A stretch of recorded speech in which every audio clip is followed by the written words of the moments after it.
الرحیم الحمدلله رب العالمین.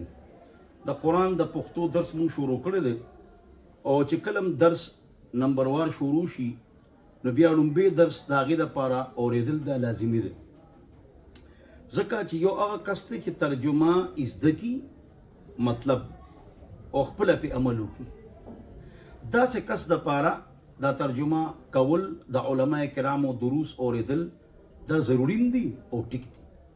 خو که څوک دا غواړي چې دا ترجمه زده کړم او بل ته یې وښیم نو دې لپاره دا درس اورېدل کافي نه دي، بلکې هغه به ګریمر زده کوي، صرف، نحو، علم ادب او عربي تکلم، علم ادب، صرف، نحو اور علم بلاغت، یعنی معانی، بیان، بدیع، دا به زده کوي، بیا به ترجمه زده کوي نو بل ته یې ښوولی شي. او کامل او مکمل خو هغه دی د تفسیر په حوالې سره چې هغه ته 14 علوم کې مهارت دی، نو لومبي ویډیو اورئ، درس واورئ. نن چې کوم درس دی نو د هغې دپاره مونږ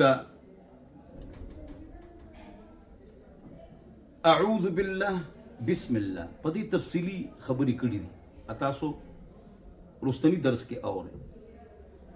او نن چې کوم درس دی د هغې به لومبی ترجمه وکړو، بیا به ستاسو خدمت کې ضروري خبرې وکړو.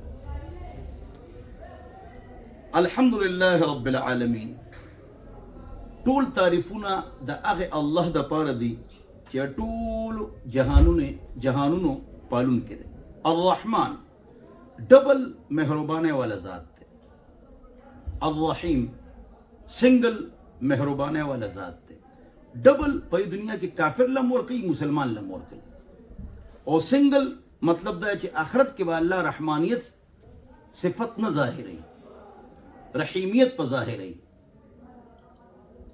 او مسلمان له به عزت او عظمت ورکوي، کافر لنا. الرحمن الرحیم مالک یوم الدین، د الرحمن الرحیم چې کومه ما ترجمه وکړه دې دلیل هم حدیث کې شته، یا رحمان الدنیا و رحیمهما. مالک یوم الدین مالک دې د رضی د جزا، ایاک نعبد یا الله خاص موږ ستا عبادت کو، و ایاک نستعین اور یا الله خاص تا نه موږ مدد غواړو. اهدنا الصراط المستقیم یا الله اوخایه مونږ ته، یا الله روان کې مونږ په لاره نیغه باندې. صراط الذین نیغه لاره کومه ده؟ لار د هغې کسانو انعمت علیهم چې تا په هغې انعام کړی دی، غیر المغضوب علیهم نه لار د هغې کسانو چې په هغې غضب شوی دی، ولا الضالین او نه لاره د ګمراهانو. آمین دا د الله د نومونو نه یو نوم دی، آمین، او د الله نوم په مزه والی.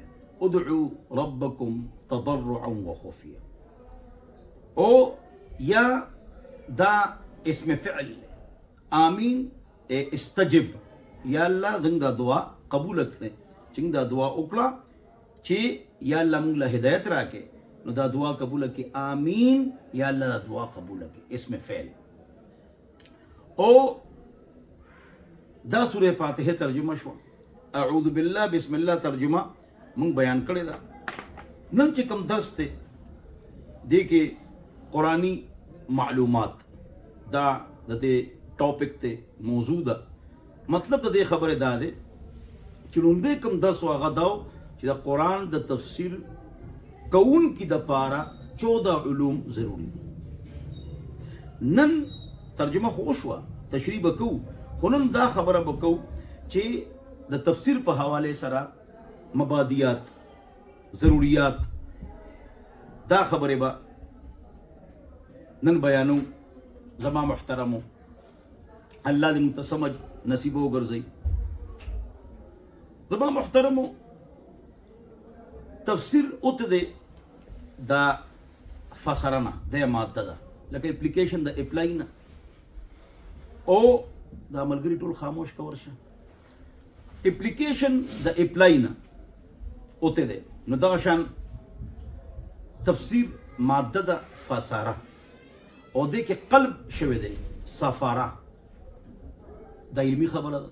وګوره تاسو په نه پوهیږئ دیو پر دې لپاره به بعضې خبرونه تاسو نه پوهیږئ نو د هغې لپاره د علم ضرورت دی. خو بهرحال ستاسو کار خو عمل سره دی چې کومه عملي خبرې هغې باندې تاسو عمل کوئ انشاءالله. نو خبره دا ده چې دا اصل کې دی سفاره او سفاره معنا ده روخانه کېدل. اسفروا بالفجر فانه اعظم للاجر. روخانه کې د سار منځ تیاره کې مه کوئ بلکې لږ رڼا کې وکړئ. فانه اعظم للاجر ترمذی شریف دې باندې ثواب ډېر ملایوي. نو تفسیر لغوي معنا څه شوه؟ روخانه کول. څه روخانه کول؟ جواب د قرآن آیت پس سره په تفسیر سره. تفسیر څه ته وایي؟ د قرآن تفسیر په قرآن سره، د قرآن تفسیر په حدیث سره، د قرآن تفسیر د صحابو په اقوالو سره. دې ته وایي تفسیر. چې کله یو آیت ته ترجمه او تفسیر کې او د هغې په ریفرنسز کې ته قرآن حدیث آیات پیش کې دې ته وایي تفسیر. خو که د قرآن وضاحت ته کې د یو آیت او د هغې تفسیر توجه د هغې تفسیر واضحه دلیل مونږ ته ملو نشي، بیا قرآن و حدیث میں سوچ کر اجماع کو دیکھ کر اصول ضوابط پرنسپلز اصول کو دیکھ کر ہم نے اس کی ایک تفسیر بیان کر دی. لیکن وہ اجماع کے خلاف نہیں ہے، قرآن کے خلاف نہیں ہے، حدیث کے خلاف نہیں ہے. فقہا